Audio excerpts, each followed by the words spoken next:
George H.W. Bush would campaign for a new world order like no other president before him. He would openly discuss it during his State of the Union address. What is at stake is more than one small country. It is a big idea, a new world order, where diverse nations are drawn together in common cause to achieve the universal aspirations of mankind. Again, a unified Europe was a major goal in creating this order.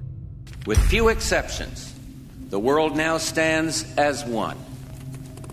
A year and a half ago, in Germany, I said that our goal was a Europe whole and free. Tonight, Germany is united. Europe has become whole and free. The world can therefore seize this opportunity to fulfill the long-held promise of a new world order. We can find meaning and reward by serving some higher purpose than ourselves. A shining purpose, the illumination of 1,000 points of light.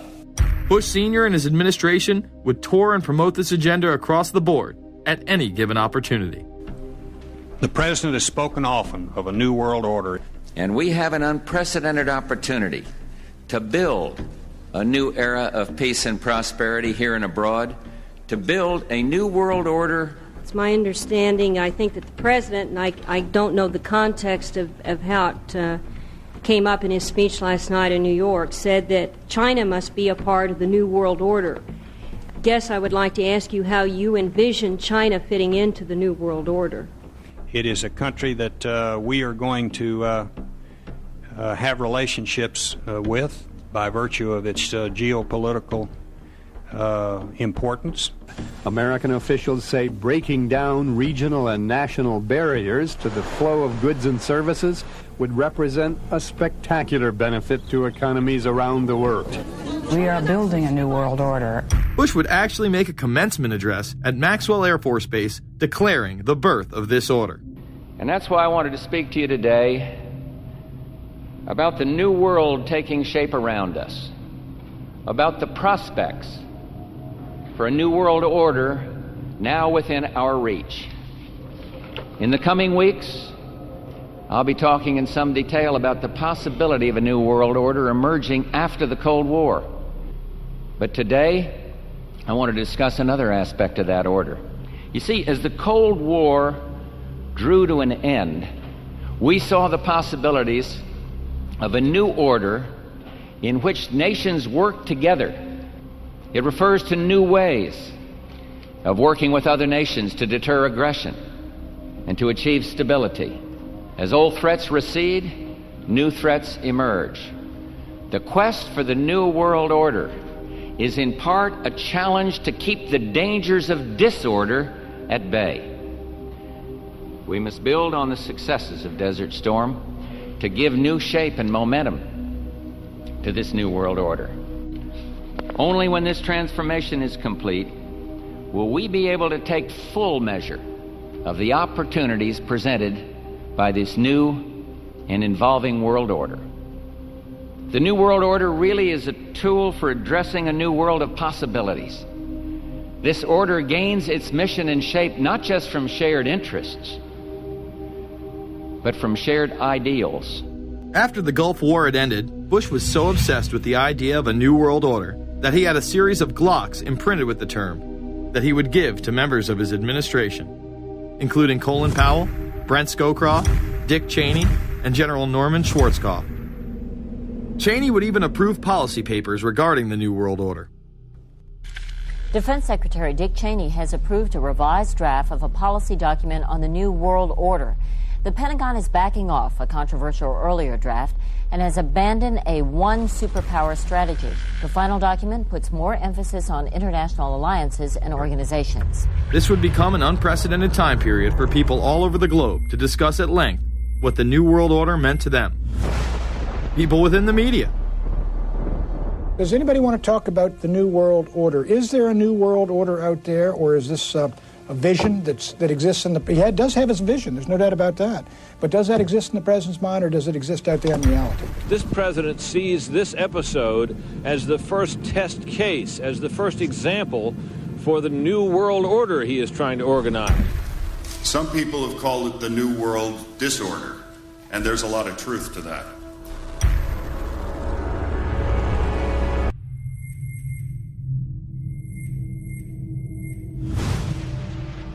University and institutional chairs.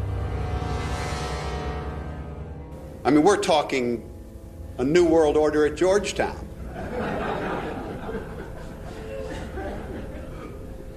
And we'd like to be very much a part of it and continue to live. This is a world that is likely to be dominated in the near future, and perhaps longer, by the Gulf War and the New World Order, which is the buzzword of the moment. So the secret of a new world order, and at this point it's just a slogan, but it does have some historical background in terms that orders have succeeded each other over time. The secret of this is to learn how to use coalitions. We are effective in the United Nations. People within government. George Bush has invoked a new world order without enunciating a new American purpose. The president has still failed to articulate clear goals for our nation's foreign policy in this new age. I find the term New World Order very revolting, and just not only historically but politically today. I think Harding is absolutely right, and the actions of the administration just after enunciation of the New World Order put the lie to the fact there is any real substance behind what they say as New World Order. The first act of the New World Order was A, to make war, and then B, was to sell arms all over again. Is there a New World Order? We know certainly that George Bush has copyrighted the term at this point.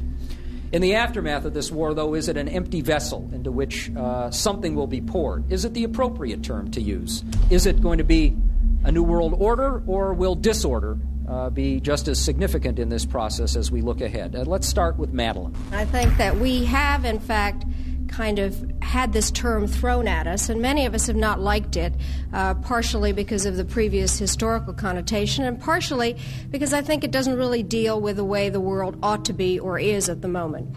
But we are far from seeing a world order, and I'm not sure that it is in best U.S. interest to have a new world order in which we are the policeman.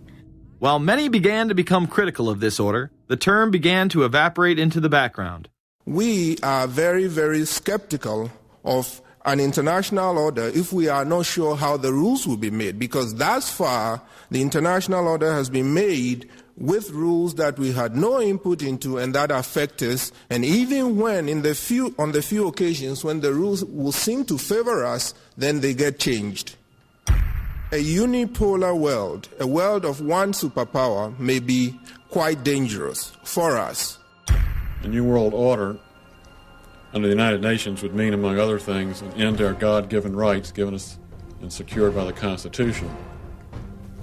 The New World Order, which now has been called by some the New World Disorder, and by some people on the more liberal persuasion, the taking over of the world by the Council on Foreign Relations, the Trilateral Commission, and the UN to put us all in slavery. But what are these organizations? Who founded them? And what are the stated goals of each? Before we begin with the Council on Foreign Relations, let's delve further into history to understand roundtable groups and their origins. Its roots go way, way back in history, and they go back to the formation of a secret society, a secret organization that was created by Cecil Rhodes, a very powerful and very wealthy individual. And people have heard about him in history, and they know about the Rhodes Scholarship, and they think, well, isn't that nice? That they don't understand at all what that's all about. Cecil Rhodes, when he died, left his great fortune not to his family, not to his heirs, but for the creation of a secret society. And we know about this because there were some people very intimately involved with this organization who wrote about it. One of the best authors on this topic is Professor Carroll Quigley. He wrote several books and Tragedy and Hope is the best known of his. He described in detail this secret organization created by Cecil Rhodes, and he explains in these books he knows about them because he was invited by the organization into its inner circle. He was never a member of it, but he was invited in as their historian, and he was allowed to see their secret records and papers and study them for several years. And he knew all the important players, and he understood what it was about, and so he wrote these books. It's an amazing thing because he laid out in great detail what the purpose of the organization was and how they were the major players in all of the big international events since and including World War I. The bottom line is that you take the roots of that organization and you find out that they created in all of the British dependencies what they call roundtable groups. And then around those little roundtable groups, they created front groups. And the purpose of these front groups and roundtable groups was to penetrate into the governments of all of these different countries, to penetrate into the media centers, to penetrate into the educational systems. In other words, to penetrate into the social fabric, the power centers of society, and literally take them over from the inside without anybody being aware that they were controlling influence.